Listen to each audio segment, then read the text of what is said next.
Age 30, കോപ്പത്തുനിന്നാണ് വരുന്നത്. ഞാൻ ആദ്യം റിസൾട്ട് കണ്ടിട്ടല്ല ഇവിടെ വന്നത്. ഹലോ മാഡം എന്ന് വിളിച്ചാൽ മാഡം വിളിയിൽ അങ്ങനെ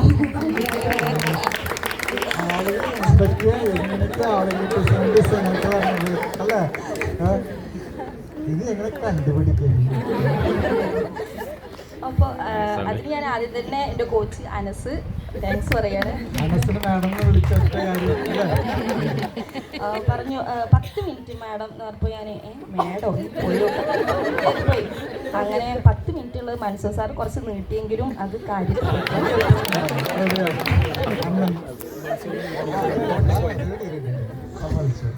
അപ്പോൾ മര്യാദക്ക് ജിമ്മിന് പോയിക്കൊണ്ടിരിക്കുകയായിരുന്നു. 3 മാസം ആവാൻ ഒരു 10 ദിവസം കൊണ്ട് ഉണ്ടായിരുന്നു. അപ്പോൾ പോണ വഴിക്കാണ് എന്നെ പിടിച്ചത്. അപ്പോൾ ആ സമയം കൊണ്ട് ഞാൻ 300 ഗ്രാം വെയിറ്റ് കുറച്ചു. കയ്യേടില്ലേ. പിന്നെ അവിടുന്ന് കേട്ടപ്പോൾ കേട്ടിരിക്കുമ്പോഴൊന്നും കോൺഫിഡൻസ് ഇല്ല. അതാ മറ്റേ സാധനമാണ്, അത് നടക്കില്ല, എന്തായാലും കേട്ടിരിക്കാം. അപ്പോൾ അങ്ങനെ സമയം നോക്കിയിട്ടിരിക്കണം കേട്ടോ. അപ്പോൾ സാർ അതും പറയുന്നുണ്ട്, സമയം നോക്കുന്ന കാര്യമൊക്കെ. അപ്പോൾ വേഗം തീർക്കാം അന്ന് പറയും, എന്നിട്ട് കുറച്ചുകൂടെ പോകും. അങ്ങനെ കാര്യങ്ങളൊക്കെ പറഞ്ഞ് ഞാൻ പോയി. വീട്ടിൽ പോയി അവിടുന്ന് സ്റ്റെപ്പ് ഇറങ്ങുമ്പോഴൊക്കെ ഇതൊന്നും നടപടിയാവില്ല. ഇനി ഫ്രഷ് കഴിച്ചു. അപ്പോൾ ഇന്നും ഞാൻ ഗ്യാസിന് ഗുളിക കഴിച്ചിരുന്നു. അപ്പോൾ അവിടെ ജിമ്മിന് പോകുമ്പോഴും ഉണ്ടായിരുന്നു ആ പ്രശ്നം കേട്ടോ. അപ്പോൾ അത് കഴിച്ച് ഇറങ്ങുമ്പോൾ അതപ്പം തന്നെ മാറി. ഫ്രഷ് കഴിച്ചപ്പോൾ തന്നെ മാറി. അത് അപ്പോഴൊന്നും എനിക്ക് ഓർമ്മ ഉണ്ടായിരുന്നില്ല. വീട്ടിൽ ചെന്നപ്പോഴൊന്നും അതിൻ്റെ പ്രശ്നം തോന്നില്ല. അങ്ങനെ ചെന്നു.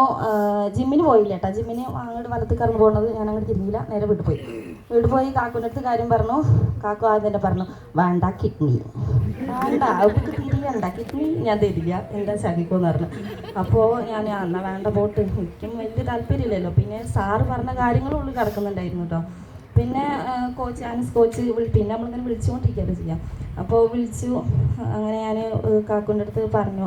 അപ്പോൾ പറഞ്ഞു വേണ്ട. അപ്പോൾ ഇല്ല, പോസിറ്റീവ് മറുപടി ഒന്നുമില്ല.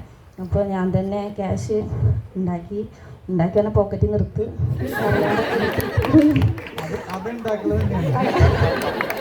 അങ്ങനെ ഇട്ട് ഞാൻ പോയി ചേർന്ന്.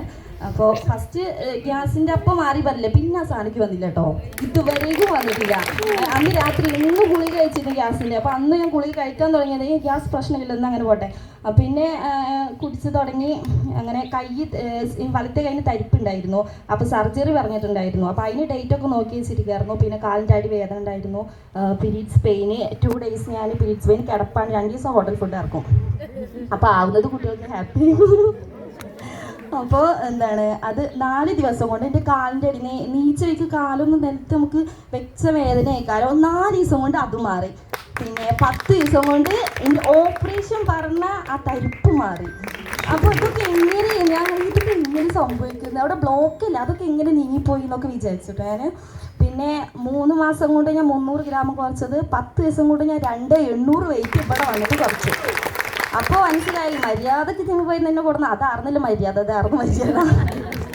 അപ്പോൾ എന്തിപ്പോൾ പുതിയ ഡ്രസ്സ് എടുത്താലും കാക്കു ഒന്നും മൈൻഡ് ചെയ്യില്ല, അതിനെക്കുറിച്ച് അഭിപ്രായമൊന്നുമില്ല. ആ ഒരു 4 ദിവസം കഴിഞ്ഞ പിന്നോട് ചോദിച്ചിട്ടാ ഈ കഴിക്കൽ തുടങ്ങിയാ എന്തൊക്കെയോ ഒരു ചേഞ്ച് ഉണ്ടല്ലോ. അപ്പോൾ ഞാൻ തുടങ്ങിയിട്ടുണ്ട്. പിന്നെ എന്തായി നമ്മളെ ഓപ്പർച്യൂണിറ്റി ഉണ്ട് എന്ന കാര്യം പറഞ്ഞപ്പോൾ ഞാൻ അത് സംസാരിച്ചപ്പോൾ കാക്കു പറഞ്ഞു, ഇപ്പം എന്തായാലും പോയി ചാടിയില്ലേ, കഴിച്ചോ, പൈസ ഞാൻ തരാമെന്ന്. കുറച്ച് ഇങ്ങനെ തന്നു പൈസ. പിന്നെ ചോദിച്ചേ അന്നെ തീറ്റി പറഞ്ഞാൽ തന്നെ വേണമല്ലോ ഇപ്പം എൻ്റെ ശമ്പളം എന്ന് വെച്ചു. അപ്പോൾ എന്താക്കി, അപ്പോൾ ഇറങ്ങി തന്നെ. അങ്ങനെ ഞാൻ ഇറങ്ങി. പിന്നെ എനിക്ക് കിട്ടൽ തുടങ്ങി. ഒരുപാടൊന്നും ഇല്ലെങ്കിലും കിട്ടി തുടങ്ങി. അപ്പോൾ ഞാൻ ചെറിയതുള്ളത് കൊണ്ടു കൊടുക്കുമ്പോൾ കുഴപ്പമില്ല, ഹാപ്പിയാണ്. പിന്നെ എന്നോട് കിഡ്നി പോകുമെന്ന് ചോദിച്ച ആൾ ഇപ്പം എൻ്റെ അടുത്ത് രാവിലെ ഷേക്ക് വാങ്ങിച്ചിട്ടാണ് കഴിക്കുന്നത്. അപ്പോൾ ഒരു ദിവസം പാലക്കാട് പോകുമ്പോൾ ഞാൻ ബ്രേക്ക്ഫാസ്റ്റ് ഉണ്ടാക്കണോ, വേണ്ട ഷേക്ക് മതിയെന്ന്. മുന്നേ എന്നോട് ചോദിക്കുന്നതാണ്, കാക്കു ഷേക്കിന് ക്യാഷ് പറഞ്ഞു, ഇതൊന്നും മിണ്ടാണ്ടിരിക്കുമോ, ഇപ്പോൾ ബേക്കറി കയറി ഒരു ഷേക്ക് ചോദിക്കുമ്പോൾ കണ്ട് ഷേക്കിൻ്റെ കാര്യം ഓർമ്മ ഷേക്കേ കുടിക്കുന്നത്. ഇപ്പോൾ ആള് ഷേക്കാണ് കഴിക്കുന്നത്.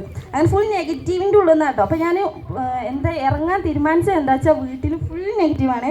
അപ്പോൾ എൻ്റെ അടുത്ത് അവർ പറയുന്നത് ഞാൻ കേട്ടതാണ്, എന്നോട് നേരിട്ട് പറഞ്ഞതല്ല.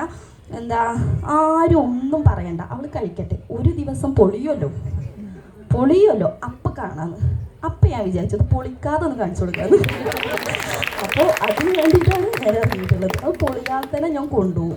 അതൊക്കെ ഞാൻ ഇതിൽ ട്രെയിനിങ്ങിന് മറ്റേ അക്കാദമിക് സെമിനാറിന് ഗുരുകുലം അതൊക്കെ കേട്ടിട്ടാട്ടോ ഞാൻ മുന്നോട്ട് കാല് വെക്കുന്നതിനേക്കാളും പിന്നോട്ട് കാല് വെക്കുന്ന ആളാണ്. പിന്നോക്കല്ല നടക്കുന്നത്. എന്തെങ്കിലും തീരുമാനം എടുക്കുമ്പോൾ ഞാൻ ആദ്യം പിന്നിക്ക് കാല് വെക്കുക. അപ്പോൾ അത് ക്ലബ്ബ് പോണതിന് മുന്നേ ഒരു അന്ന് കിടക്കുമ്പോൾ 4 സ്റ്റെപ്പ് പിന്നിക്ക് വെച്ചിട്ട് കയറാം ഉണ്ടാവില്ല ഇനി മുന്നോട്ടില്ല. അത് മനസ്സു സാറിൻ്റെ അടുത്തെത്തിയാൽ സാർ അത് 8 സ്റ്റെപ്പ് മുന്നിക്കാക്കും. അത്രയും കോൺഫിഡൻസ് നല്ല മോട്ടിവേറ്റ് കാര്യങ്ങളാണ് നമുക്ക് ഉപകാരപ്പെടുന്നതാണ് പറഞ്ഞിരുന്നത്. അങ്ങനെ ഇപ്പോൾ ഞാൻ മുന്നോട്ട് വന്ന് എന്നെ വാഗമണ്ണിൽ എത്തിച്ചു. എൻ്റെ മക്കളും ഉണ്ട്. ഞാൻ പറഞ്ഞ് വരണോ എന്താ കൊണ്ടുപോകാൻ പറ്റില്ല, മീറ്റിംഗ് ഒക്കെയാണ്. അപ്പോൾ പറയണേ ഇതാണല്ലോ ഉമ്മാൻ്റെ മീറ്റിംഗ്. ഡാൻസിൽ ഇങ്ങനെ കളിക്കുമ്പോൾ അവരൊക്കെ കളിക്കുന്നുണ്ട്, ഇതാണല്ലോ ഉമ്മാൻ്റെ മീറ്റിംഗ് എന്ന് പറഞ്ഞത്. അപ്പോൾ അവർക്ക് ഒരുപാട് ഇഷ്ടമായി. പിന്നെ യാത്ര അധികം ഇഷ്ടപ്പെടാത്ത ആളാണ് ഞാൻ. എല്ലാവരും ചോദിക്കും ഈ എന്ത് ജന്മമാണെന്ന്. യാത്രയ്ക്ക് ഇഷ്ടമല്ല. അപ്പോൾ പിന്നെ പ്രത്യേകിച്ച് ഞാൻ കൂടെ പറഞ്ഞു പരിചയമില്ലാത്ത ആളുകളുടെ കൂടെ എങ്ങനെയും പോകാമെന്നൊക്കെ. പക്ഷേ ഫാമിലിയുടെ കൂടെ പോണേക്കാളും ഭയങ്കര ഹാപ്പി. കാരണം പരിചയമില്ലാത്ത ഇംഗ്ലീഷിലില്ല. എല്ലാവരും നോക്കി നോക്കുമ്പോൾ ചിരിയാണ്. ആർക്കും ഒരു ചിരിയില്ലാത്ത ചിരി, വലുതില്ല ചെറുതില്ല അങ്ങനെ ഒന്നുമില്ല, ഫുൾ ഹാപ്പി. പിന്നെ ഞാൻ സിനിമയിലൊക്കെ അങ്ങനെ ഡാൻസ് വാങ്ങി കണ്ടിരിക്കണത്തെ അറ്റ്മോസ്ഫിയറൊക്കെ അതൊക്കെ നന്നായിട്ട് എൻജോയ് ചെയ്തു ഞാനും മക്കളും. അപ്പോൾ എന്തായാലും ഇതൊന്നും പിന്നോട്ടില്ല. അപ്പോൾ എന്തായാലും ഡാൻസ് പറയാൻ കോച്ച് മൻസൂർ സാറിനോടും അഫ്സത്ത് പിന്നെ സീരിയൽ കോച്ചസ് അനസ് കോച്ച് പിന്നെ താങ്ക് യു ഹെർബാലെ, താങ്ക് യു മാർക്യൂസ്.